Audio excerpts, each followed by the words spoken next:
I am 105 years old, and I have lived long enough to watch the world change its clothes 100 times. I have buried friends, watched cities grow taller than my memories, and seen young people rush through life like they are being chased by something they cannot name. But the heaviest thing I carry is not my age. It is not the ache in my bones or the slow way my hands tremble when I reach for a glass of water. The heaviest thing I carry is a quiet regret that has followed me for more than half a century. I was married for 60 years, 60 full, complicated, beautiful, and sometimes painfully ordinary years to the only man I ever truly loved. His name was Harold. When I close my eyes, I can still see the way his hair curled at the back of his neck in the summer heat, the way he whistled off key while fixing things around the house, the way he held my hand like he was afraid I might disappear if he let go. We built a life together, piece by careful piece. We built a home with polished floors and tidy cupboards. We built routines that felt safe and predictable. We built stability so solid it almost felt like success. But there is one thing we never built. We never built a family. People hear that and they make assumptions. They assume tragedy. They assume sickness. They assume some cruel twist of fate robbed us of the children we must have desperately wanted. I let them think that for years, because the truth felt too complicated to explain and too painful to admit. The truth is not that we couldn't. The truth is that we waited. We waited for the right time, the right circumstances, the right version of ourselves. We kept telling each other, soon, not yet. Let's just get one more thing in place first. When you are young, time feels like an endless hallway. You walk slowly, confident there will always be another door, another chance, another season. At 25, waiting feels responsible. At 30, it feels strategic. At 35, it starts to feel like pressure. By 40, it feels like fear, and by the time you finally turn around to face what you have been postponing, the hallway has grown shorter than you ever imagined. I remember the exact afternoon when the silence in our house first began to feel permanent. I was standing in what we once called the spare room, running my hand along the smooth, freshly painted wall. We had chosen a soft yellow color because it felt cheerful, hopeful. I told myself it would make a beautiful nursery someday. The window was open, and I could hear children laughing somewhere down the street. Their voices floated into that empty room like a question I did not know how to answer. That was the day I realized something terrifying. We had not been robbed of our future. We had gently, politely postponed it until it disappeared. I am telling you this now, at 105. Not because I enjoy reopening old wounds, but because regret has a strange way of turning into responsibility. When you live long enough, your mistakes stop belonging only to you. They become warnings meant for the people still standing at the beginning of their own hallways. If you are listening to me today, I want you to hear this clearly. There is a mistake that can haunt a marriage not because of what was done, but because of what was endlessly delayed.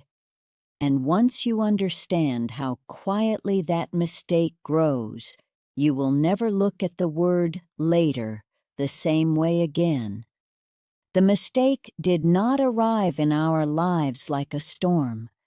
There was no dramatic argument, no single reckless decision that shattered everything overnight. It came softly, politely, disguised as logic and maturity. It sounded responsible. It sounded wise. It sounded like two young people trying to build a secure future before bringing new life into a world that already felt uncertain. And because it sounded so reasonable, we never questioned it. In the early years of our marriage, Harold and I were not reckless dreamers. We were planners. We were savers. We were the kind of couple older relatives praised at family gatherings. They've got their heads on straight, people would say. They're doing things the right way. We took pride in that reputation. Pride can be a quiet poison when it is fed with approval. We rented a small apartment at first, barely big enough for our hopes, but we told ourselves it was temporary. We made lists. We made 5-year plans. We talked about down payments and promotions and insurance policies. When the subject of children came up, and it did come up, we would smile at each other with that patient confidence only youth can afford. Not yet, I would say. Let's wait until we can give them the life they deserve. That sentence sounds noble when you are 30. It feels almost heroic. You imagine you are protecting a child who does not even exist yet. You imagine you are building a perfect stage before the play begins. What you do not realize is that life is not a performance waiting for ideal lighting. It is messy and unfinished and constantly in motion. The stage is never fully set. There is always one more improvement to make, one more risk to eliminate, one more fear to negotiate with. Harold rarely argued with me about it. That is something I have replayed in my mind thousands of times over the decades. I used to wish he had fought harder, that he had looked me in the eyes one night and said, "Dolores, we are running out of time." But he was raised to believe that a good husband supported his wife's judgment. He trusted me, and truthfully, he was afraid too. Fear does not always look like panic. Sometimes it looks like agreement. He was climbing the ladder at his company, working long hours, coming home with ink on his cuffs and exhaustion behind his smile. I was building my own career, determined to prove that a woman could be more than what our mothers had been forced to accept. We were proud of every small victory: a better job title, a slightly bigger paycheck, a nicer car parked in the driveway. Each achievement felt like one more brick in the fortress we were constructing against uncertainty. But here is what we did not understand. While we were building security, time was quietly dismantling possibility. There is a cruelty in how gradual certain losses are. If someone had told me at 30 that I had a limited window to make one of the most important decisions of my life, I might have laughed. At 35, I might have frowned and said, "There is still plenty of time." At 40, I started to feel an unease I could not quite name. It showed up in small ways. A lingering glance at a mother holding her toddler's hand. A sudden tightness in my chest when I passed the children's clothing section in a department store. Dreams where I heard a baby crying in another room and woke up reaching into empty air. Still, I told myself we were being smart. That word, smart, became our shield. Friends in our social circle reinforced it constantly.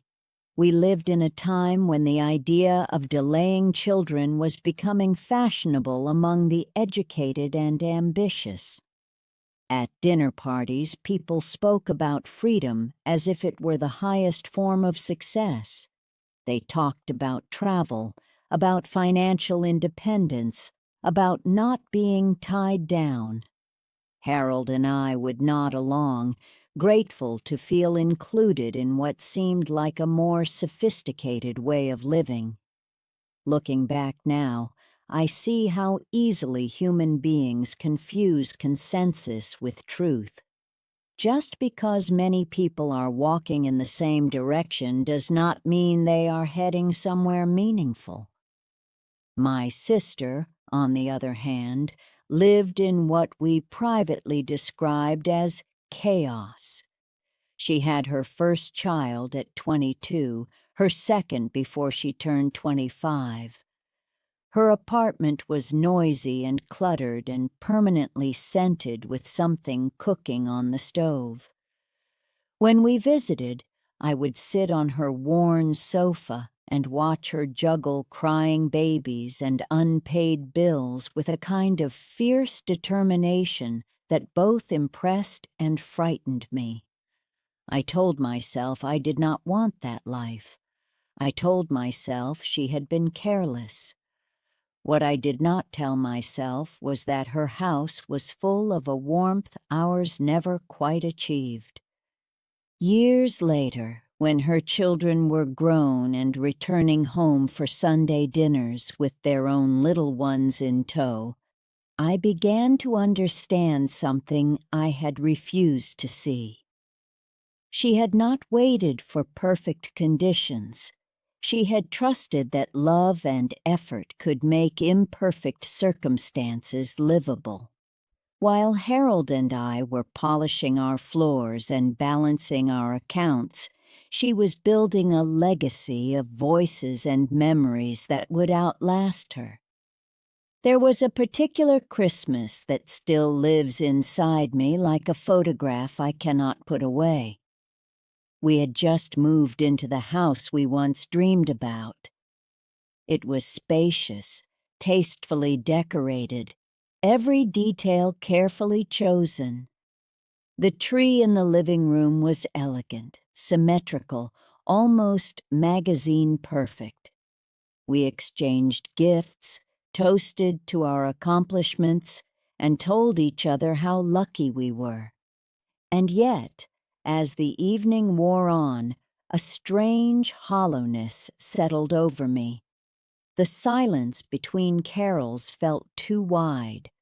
There were no small hands tearing wrapping paper, no laughter echoing down the hallway, no chaos to complain about and secretly cherish. We had created a life so orderly that it left no room for the unpredictable magic we once claimed we were postponing for practical reasons. I remember standing at the kitchen sink that night, staring out into the dark backyard, and feeling the first real tremor of regret. It was not dramatic. It did not send me collapsing to the floor in tears. It was quieter than that. It was the slow realization that we had been chasing an idea of readiness that kept moving further away every time we thought we were close. If you are listening to me now, perhaps still young enough to believe you can schedule the most important chapters of your life like appointments on a calendar, I want you to consider this carefully. Stability is valuable. Planning is wise. But there is a difference between preparation and postponement. One builds your future. The other slowly steals it while you are busy congratulating yourself on being sensible. We spent 20 years convincing ourselves we were waiting for the right moment. By the time we finally looked up from our carefully organized plans, the moment had quietly walked out the door without saying goodbye. The day the doctor spoke the words that would divide our lives into a before and an after, the sky outside his office was painfully blue. I remember that detail with strange clarity, as if the universe had chosen the most beautiful backdrop possible for the ugliest realization of my life. Harold sat beside me, his knee pressed lightly against mine, both of us pretending to be calm, mature adults handling an ordinary medical consultation. We had rehearsed optimism in the car on the way there. We told each other that we were just being cautious, just getting information, just checking the box of responsibility one more time. The doctor was kind. That almost made it worse. Cruelty would have been easier to resist. Kindness seeps in and settles deep. He spoke gently about statistics, about biology, about how certain doors close quietly while we are busy walking past them. He used phrases like reduced likelihood and limited options. Each one landed on my chest like a small, invisible weight. By the time he finished, I felt as if I had aged 10 years in the span of 15 minutes. Harold asked a few practical questions, his voice steady in that way men are taught to sound when they are trying not to break. I nodded at the appropriate moments, smiling politely, thanking the doctor for his honesty. We walked out into the sunlight, holding hands, but something fundamental had shifted between us. For decades, later had been a shared promise. Now it had become a shared loss. Grief is a complicated thing when it is tied to possibility instead of memory. We were not mourning a child we had known. We were mourning the countless versions of a future that would never exist. No first steps on the living room carpet. No teenage arguments over curfews. No adult son or daughter calling on a Sunday afternoon just to hear our voices. We began to notice absences the way one notices shadows, constantly, quietly, everywhere. Holidays became exercises in performance. We decorated the house, cooked elaborate meals, exchanged gifts, and pretended we were satisfied. Friends would say, "You two are so lucky, so much freedom, so much peace." We learned to smile on cue. What they did not see were the moments after everyone left, when the silence returned like an uninvited guest who knew it had permanent permission to stay. There is a particular kind of loneliness that only reveals itself in long marriages without children. You become each other's entire audience. Every story is told to the same pair of ears. Every memory is shared by the same two witnesses. On the surface, that sounds romantic. In reality, it can feel like living inside an echo. We loved each other deeply, but love does not eliminate the human need for expansion, for new voices, for the sense that your life is part of a larger unfolding narrative. As the years passed, another mistake became painfully clear. We had assumed that time would be generous simply because we had been patient. We thought our careful planning had earned us an extended window, but time is not a reward system. It is a current, and it carries everyone forward whether they are ready or not. At 50, we told ourselves there were still modern solutions, still possibilities science might offer. At 55, we started avoiding conversations about it altogether. Avoidance can masquerade as acceptance for a very long time. By 60, we had settled into a quiet resignation neither of us knew how to name out loud. It showed up in small irritations, in long stretches of television watched without interest, in the way we sometimes sat at opposite ends of the sofa feeling like strangers who had once shared a grand plan. And yet, through all of this, there was another truth, one even harder to admit. We had never fully spoken about what we wanted when it still mattered. For years, I had hinted at motherhood the way one tests the temperature of water with cautious fingertips.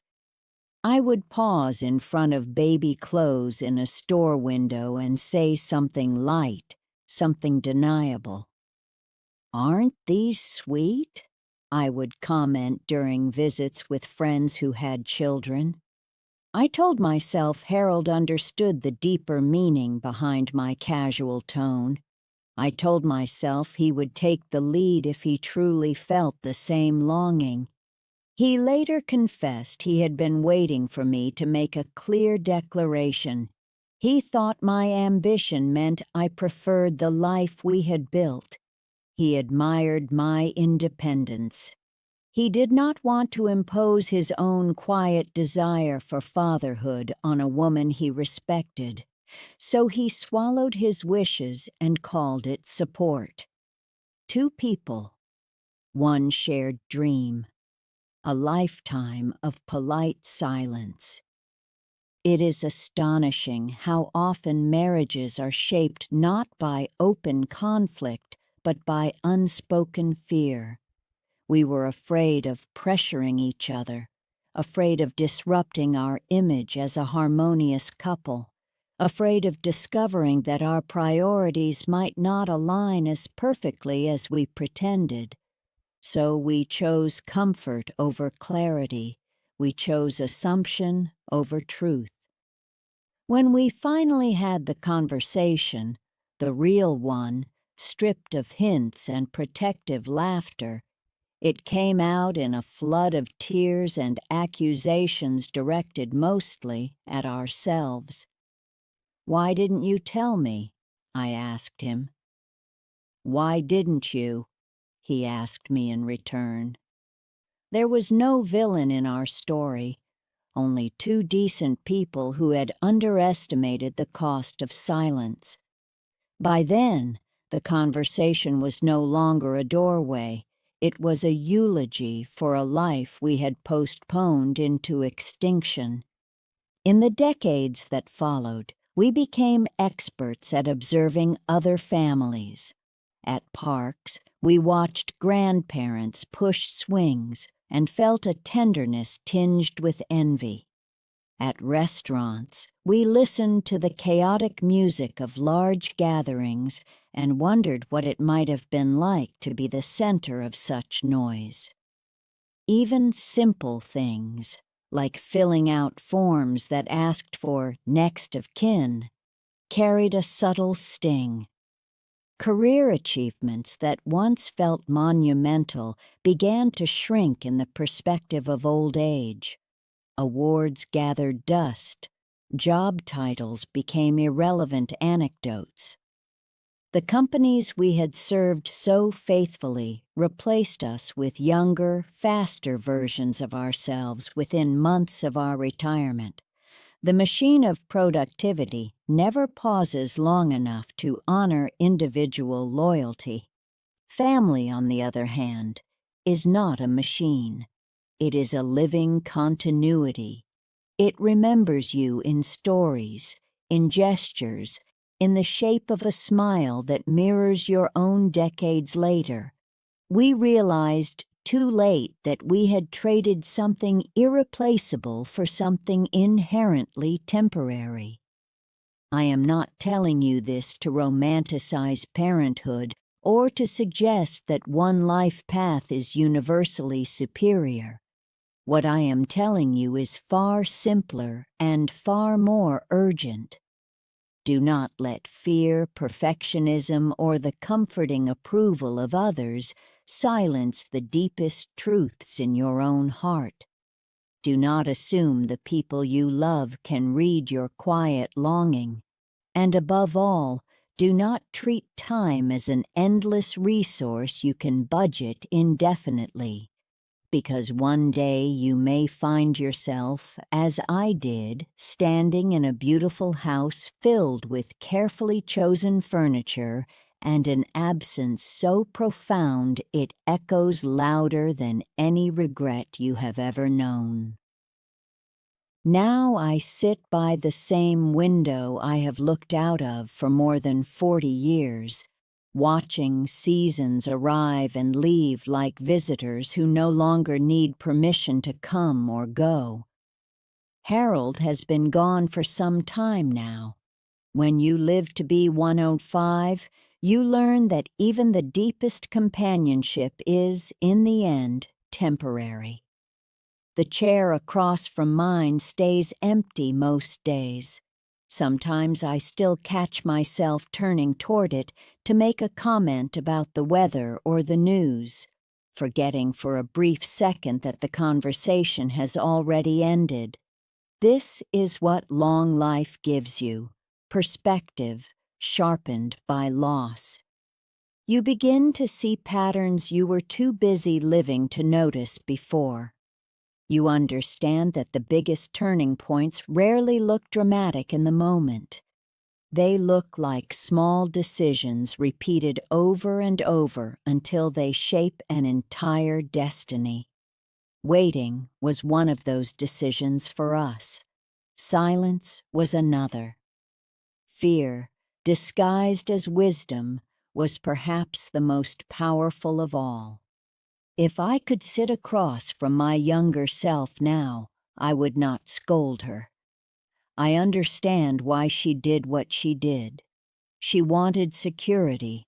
She wanted dignity. She wanted to be responsible in a world that often punishes recklessness.